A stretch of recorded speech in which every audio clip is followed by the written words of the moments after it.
ವೀಕ್ಷಕರೇ, ಸಪ್ತಾಶ್ವ ಟಿವಿಗೆ ಸ್ವಾಗತ. ನಾನು ಶಂಭು ಶೆಟ್ಟಿ. ನಮ್ಮ ರಾಜ್ಯ ರಾಜಕೀಯದಲ್ಲಿ ಹೇಗೆ ಆಗಿದೆ ಅಂದ್ರೆ, ಯಾವುದೇ ಒಂದು ಘಟನೆ ಅಥವಾ ಸಮಸ್ಯೆಯಾಗಿ ಅದನ್ನ ಸರಿ ಮಾಡೋದನ್ನ ಬಿಟ್ಟು ತಮ್ಮ ಬೇಳೆಯನ್ನ ಬೇಯಿಸಿಕೊಳ್ಳೋರೇ ಜಾಸ್ತಿ. ತಮಗೆ ಲಾಭ ಆಗುತ್ತೆ ಅಂದ್ರೆ ಯಾರು ಬೇಕಾದ್ರೂ ಯಾರ ಪರವಾಗಿ ಕೂಡ ನಿಲ್ತಾರೆ. ಹೌದು, ಇನ್ನು ಕಾಂಗ್ರೆಸ್ ಸರ್ಕಾರದ ವಿರುದ್ಧ ಇರುವವರಿಗೆ ಬಿಜೆಪಿಯವರು ಸಪೋರ್ಟ್ಗೆ ನಿಲ್ಲೋದು, ಹಾಗೆ ಬಿಜೆಪಿಯವರ ವಿರುದ್ಧ ಇರುವವರಿಗೆ ಕಾಂಗ್ರೆಸ್ ಬೆಂಬಲ ನೀಡುವುದು ಇದೇ ಆಗಿದೆ. ಇಲ್ಲಿ ಕಾಂಗ್ರೆಸ್ ಬಿಜೆಪಿ ನಡುವೆ ಪೈಪೋಟಿ ಆಗುತ್ತೆ ಹೊರತು ಸಮಸ್ಯೆಗೆ ಪರಿಹಾರ ಆಗಲ್ಲ. ಆದ್ರೆ ಈ ಬಾರಿ ತಮ್ಮ ಲಾಭಕ್ಕೆ ಬಂದಿದ್ದವರಿಗೆ ತಕ್ಕ ಪಾಠವನ್ನ ಕಲಿಸಿದ್ದಾರೆ ಪ್ರತಿಭಟನಾಕಾರರು. ಹೌದು, ಧಾರವಾಡದಲ್ಲಿ ಉದ್ಯೋಗಾಕಾಂಕ್ಷಿಗಳ ಪ್ರತಿಭಟನೆ ತೀವ್ರವಾಗಿ ಬಿಜೆಪಿ ನಾಯಕರು ಉದ್ಯೋಗಾಕಾಂಕ್ಷಿಗಳ ಪರ ಹೋರಾಟಕ್ಕೆ ಬಂದಾಗ ಪ್ರತಿಭಟನಾಕಾರರು ಗೋ ಬ್ಯಾಕ್ ಘೋಷಣೆ ಹಾಕಿ ಅವರ ಮೇಲೆ ಪೋಸ್ಟರ್ ಗಳನ್ನ ಎಸೆದಿದ್ದಾರೆ. ಇನ್ನು ಸರ್ಕಾರದ ಹುದ್ದೆ ಅಂದ್ರೆ ದುಡ್ಡು. ಏನಪ್ಪಾ ಹಿಂಗ್ ಹೇಳ್ತಿದೀನಿ ಅಂತ ನೋಡ್ತಿದ್ದೀರಾ? ನಿಜಾನೇ ಅಲ್ವಾ? ಸರ್ಕಾರಿ ಹುದ್ದೆಗೆ ಇರಬೇಕಾದ ಅರ್ಹತೆ ಅಂದ್ರೆ ದುಡ್ಡು ಮತ್ತೆ ಇನ್ಫ್ಲುಯೆನ್ಸ್. ಇಲ್ಲಿ ಯಾವುದೇ ಸ್ಕಿಲ್ಸ್ ಟ್ಯಾಲೆಂಟ್ಗೆ ಅವಕಾಶವಿಲ್ಲ. ಇಷ್ಟೆಲ್ಲ ತಾರತಮ್ಯಗಳ ನಡುವೆ ರಾಜ್ಯ ಸರ್ಕಾರ ಖಾಲಿ ಹುದ್ದೆಗಳನ್ನು ಭರ್ತಿ ಮಾಡದೆ ಇರುವುದಕ್ಕೆ ಆಕ್ರೋಶಗೊಂಡ ಉದ್ಯೋಗಾಕಾಂಕ್ಷಿಗಳು ಸಿಎಂ ಮತ್ತು ಡಿಸಿಎಂ ಹಾಗೂ ಅನೇಕ ಸಚಿವರ ಭಾವಚಿತ್ರಗಳನ್ನು ಸುಟ್ಟು ತಮ್ಮ ಆಕ್ರೋಶವನ್ನ ವ್ಯಕ್ತಪಡಿಸಿದ್ದಾರೆ. ವಿಧಾನಸಭೆ ವಿರೋಧ ಪಕ್ಷದ ನಾಯಕ ಆರ್ ಅಶೋಕ್, ಛಲವಾದಿ ನಾರಾಯಣಸ್ವಾಮಿ, ಭರತ ಬೊಮ್ಮಾಯಿ, ಶಾಸಕ ಅರವಿಂದ್ ಬೆಲ್ಲದ ಅವರಿಗೆ ಗೋ ಬ್ಯಾಕ್ ಘೋಷಣೆ ಕೇಳಿ ಬಂದಿತು. ಬಿಜೆಪಿ ನಾಯಕರು ಮಿಚಿಗನ್ ಕಾಂಪೌಂಡ್ ಬಳಿ ಸಭೆ ನಡೆಸಲು ಯತ್ನಿಸಿದಾಗ ಉದ್ಯೋಗಾಕಾಂಕ್ಷಿಗಳು ನೋ ಎಂದು ಸ್ಪಷ್ಟವಾಗಿ ಹೇಳಿ ಜೂಬಿಲಿ ವೃತ್ತದಲ್ಲೇ ಪ್ರತಿಭಟನೆ ನಡೆಸುವುದಾಗಿ ಪಟ್ಟು ಹಿಡಿದಿದ್ರು.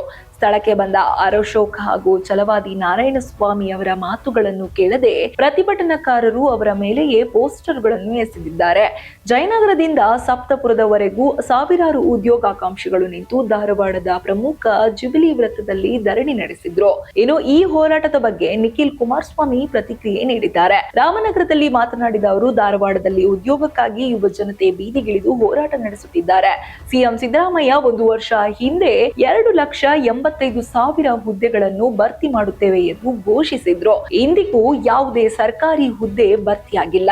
ಇದರಿಂದ ನಿರಾಶರಾದ ಯುವಕರು ಪ್ರತಿಭಟನೆಗೆ ಮುಂದಾಗಿದ್ದಾರೆ. ಈ ಕುರಿತು ನಿಖಿಲ್ ಕುಮಾರಸ್ವಾಮಿ ಸರ್ಕಾರದ ವಿರುದ್ಧ ವಾಗ್ದಾಳಿ ನಡೆಸಿ ಡಿಸಿಎಂ 3,000 ಯುವ ನಿಧಿ ಕೊಟ್ಟಿದ್ದೇವೆ ಎಂದು ಉಡಾಫೆ ಉತ್ತರ ಕೊಡ್ತಾರೆ. ಆದ್ರೆ ಯುವಕರಿಗೆ ಸ್ವಾಭಿಮಾನಿ ಬದುಕು ನಡೆಸಲು ಉದ್ಯೋಗ ಸೃಷ್ಟಿ ಮಾಡಬೇಕು. ಸಿಎಂ ಕೊಟ್ಟ ಮಾತು ಉಳಿಸಿಕೊಂಡಿಲ್ಲ, ಮಾತು ತಪ್ಪಿದ್ದಾರೆ. ಹೀಗಾಗಿ ಯುವಕರು ಬೀದಿಗಿಳಿದು ಹೋರಾಟ ಮಾಡುತ್ತಿದ್ದಾರೆ. ಈ ಕಿಚ್ಚು ರಾಜ್ಯಾದ್ಯಂತ ಹೊತ್ತಿ ಉರಿಯೋದ್ರಲ್ಲಿ ಅನುಮಾನ ಇಲ್ಲ ಎಂದು ಟಾಂಗ್ ನೀಡಿದ್ದಾರೆ. ಒಟ್ಟಾರೆ ರಾಜ್ಯ ರಾಜಕೀಯದಲ್ಲಿ ಬೇರೆ ಬೇರೆ ಬದಲಾವಣೆಗಳು ಕಾಣಿಸಿಕೊಳ್ತಾ ಇದ್ದು, ಕುರ್ಚಿಗಾಗಿ ಫೈಟ್ ನಡೆಯುವ ಮಧ್ಯ ಉದ್ಯೋಗಕ್ಕಾಗಿ ಯುವಕರು ಬೀದಿಗಿಳಿದಿದ್ದಾರೆ.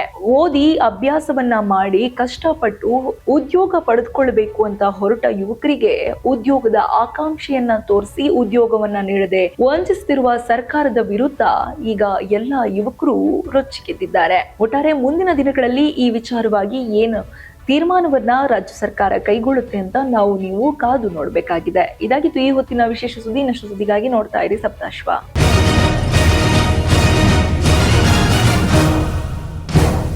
ಡಿಪಾರ್ಟ್ಮೆಂಟ್ ಅವರು ಸುಮಾರು 65,000 ಹುದ್ದೆಯನ್ನು ಫಿಲ್ಅಪ್ ಮಾಡಿ ಆದೇಶ ಕೊಟ್ಟು 6 ತಿಂಗಳಾಯಿತು. ಇನ್ನು ಒಂದೇ ಒಂದು ಉದ್ಯೋಗಕ್ಕೂ ಕೂಡ ಇಂಟರ್ವ್ಯೂ ಕರೆದಿಲ್ಲ. ಯಾವ ನಿರುದ್ಯೋಗಿ ಇದ್ದಾರೆ, ಈ ಸರ್ಕಾರ ಬಂದು 2.5 ವರ್ಷ ಆಗಿದೆ. ಒಬ್ಬ ನಿರುದ್ಯೋಗಿಗೆ ಉದ್ಯೋಗವನ್ನು ಕೊಡಿಲ್ಲ. ಇವರು ಅಧಿಕಾರದ ಕಚ್ಚಾಟ. ಇವ್ರಿಗೆ ಮಾತ್ರ ಉದ್ಯೋಗ ಬೇಕು. ಮುಖ್ಯಮಂತ್ರಿ ಉದ್ಯೋಗ ಬೇಕು. ಮುಖ್ಯಮಂತ್ರಿಗೆ 2.5 ವರ್ಷ ಇದ್ದಿದ್ದು 5 ವರ್ಷ ಬೇಕು. ಇವರಿಬ್ಬರಿಗೂ ಉದ್ಯೋಗ ಬೇಕು. ಅದು ಸಮರ್ಥ ಉದ್ಯೋಗ, ಒಳ್ಳೆ ಕಾಸು ಬರೋ ಆದಾಯ, ಕೋಟಿ ಆದಾಯ ಬರೋ ಉದ್ಯೋಗಗಳು ಬೇಕು. ಆದರೆ ಬಡವರ ಮಕ್ಕಳಿಗೆ ಉದ್ಯೋಗ ಇಲ್ಲದೆ ವಂಚಿತರಾಗಿದ್ದಾರೆ. ಅದರ ವಿರುದ್ಧ ಇವತ್ತು ಸುಮಾರು 20,000 ಜನ ನಿರುದ್ಯೋಗಿಗಳು ಅವರ ಒಂದು ಹೋರಾಟ ನಾನು ಬೆಂಬಲ ಕೊಟ್ಟು ನಾನು ಅಲ್ಲಿ ಹೋಗ್ತಾ ಇದ್ದೀನಿ. ರಾಜ್ಯ ಸರ್ಕಾರ ಕೂಡಲೇ ಇವರು ಪಾಪರಾಗಿಲ್ಲ ಅಂದರೆ, ಪದೇ ನಾನು ಹೇಳ್ತಾ ಇದ್ದೀನಿ, ಪಾಪರಾಗಿದೆ ಈ ಸರ್ಕಾರ. ಸಂಬಳ ಕೊಡೋಕ್ಕೂ ದುಡ್ಡಿಲ್ಲ, ಆತ್ಮಹತ್ಯೆಗಳು ಮಾಡ್ಕೊತಾ ಇದ್ದಾರೆ. 7 ತಿಂಗಳು ಸಂಬಳ ಕೊಟ್ಟಿಲ್ಲ ಅಂತ ಮೊನ್ನೆ KSRTC ಅವರು ಅವರ ಅರಿಯಸ್ ಕೊಟ್ಟಿಲ್ಲ ಅಂತ ಅಂಗನವಾಡಿಯವರು ಇನ್ನೇನು ಶುರು ಮಾಡ್ತಾ ಇದ್ದಾರೆ. ಕಾಂಟ್ರಾಕ್ಟ್ರು 35,000 ಕೋಟಿ ಬ್ಯಾಲೆನ್ಸ್ ಕೊಡಬೇಕು ಅಂತ ಕಾಂಟ್ರಾಕ್ಟ್ರು ಶುರು ಮಾಡ್ತಾ ಇದ್ದಾರೆ. ಎಲ್ಲೂ ಅಭಿವೃದ್ಧಿ ಕಾರ್ಯ ನಡೀತಾ ಇಲ್ಲ. ಇಮಿಡಿಯೇಟಾಗಿ ಎಲ್ಲರಿಗೂ ಇಂಟರ್ವ್ಯೂ ಕರೆದು ಅವರಿಗೆ ಉದ್ಯೋಗವನ್ನು ಕೊಡುವಂಥ ಕೆಲಸ ಮಾಡಬೇಕು. ಇಲ್ಲಾಂದರೆ ಈ ಹೋರಾಟವನ್ನು ರಾಜ್ಯವ್ಯಾಪಿ ಹೋರಾಟವನ್ನು ನಾವು ಹಮ್ಮಿಕೊಳ್ಳೋರಿದ್ದೀರಿ. ಈಗ ನಾನು ಅದನ್ನು ಹುಬ್ಬಳ್ಳಿಗೆ ಈ ಹೋರಾಟದ ಸಂದರ್ಭದಲ್ಲಿ ನಾನು ಹೋಗ್ತಾ ಇದ್ದೀನಿ. ಆ ದೃಷ್ಟಿಯಿಂದ ನಾನು ಚಿತ್ರದುರ್ಗ ಜಿಲ್ಲೆಗೆ ಬಂದು ಇಲ್ಲಿಂದ ನಾನು ಹೊರಡ್ತಾ ಇದ್ದೀನಿ. ಸರ್ಕಾರ ಕಳೆದ ವರ್ಷ ಮೇ ತಿಂಗಳಲ್ಲಿ ಒಂದು ಮಾತನ್ನು ಕೊಟ್ಟಿದ್ದರು. ಸ್ವತಃ ಈ ರಾಜ್ಯದ ಮುಖ್ಯಮಂತ್ರಿಗಳೇ ಟ್ವೀಟ್ ಮೂಲಕ ಈಗಲೂ ನನಗೆ ಒಬ್ಬ ಮಾಧ್ಯಮದ ಸ್ನೇಹಿತರು ಆ ಟ್ವೀಟನ್ನು ಕಳಿಸಿದರು. 2,85,000 ಉದ್ಯೋಗವನ್ನು ನಾವು ಭರ್ತಿ ಮಾಡ್ತೇವೆ. ಸರ್ಕಾರದಲ್ಲಿ ಇರ್ತಕ್ಕಂಥ ಒಂದು ಅವಕಾಶ ಏನಿದೆ, ಈ ಹಿಂದೆ ಪಾಪ ಭಾಳ ಹೇಳಿದ್ರು, ಹಿಂದಿದ್ದಂಥ ಸರ್ಕಾರಗಳು ಯಾರೂ ಕೂಡ ಉದ್ಯೋಗಗಳನ್ನ ಕಲ್ಪಿಸ್ಲಿಕ್ಕೆ ಆಗಲಿಲ್ಲ. ಸರ್ಕಾರದ ಕಡೆಯಿಂದ ಇರ್ತಕ್ಕಂಥ ಈ 2,85,000 ಉದ್ಯೋಗಗಳನ್ನ ಭರ್ತಿ ಮಾಡ್ತೀವಿ ಅಂತಕ್ಕಂಥ ಮಾತನ್ನು ಕೊಟ್ಟಿದ್ದರು.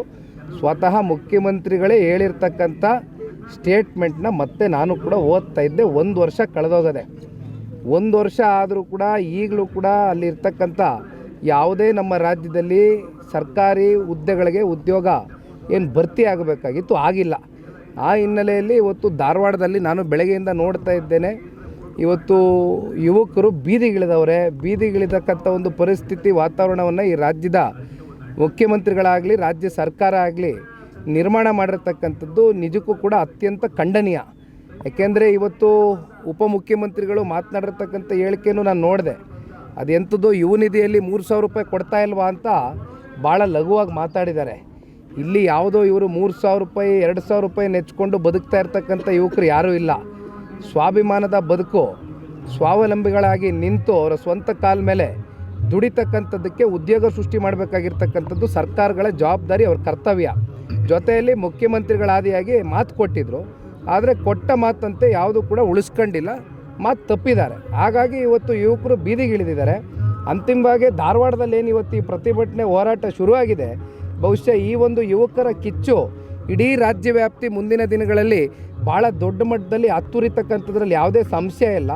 ಅದಕ್ಕಿಂತ ಮುಂಚಿತವಾಗಿ ಈ ರಾಜ್ಯ ಸರ್ಕಾರ ಎಚ್ಚೆತ್ಕೊಂಡು ಈ ಕೂಡಲೇ ಏನು 2,85,000 ಭರ್ತಿ ಮಾಡ್ತೀವಿ ಸರ್ಕಾರದ ಹುದ್ದೆಗಳನ್ನ ಅಂತ ಹೇಳಿದ್ರು, ಅದನ್ನು ಮಾಡ್ತಕ್ಕಂಥದ್ದು ಸೂಕ್ತ. ಇನ್ನಷ್ಟು ಹೆಚ್ಚಿನ ಮಾಹಿತಿಗಾಗಿ ಸಪ್ತರ್ಷಿ ಟಿವಿ ಕನ್ನಡ ಯೂಟ್ಯೂಬ್ ಚಾನೆಲ್ ಅನ್ನು ಸಬ್ಸ್ಕ್ರೈಬ್ ಮಾಡಿಕೊಳ್ಳಿ.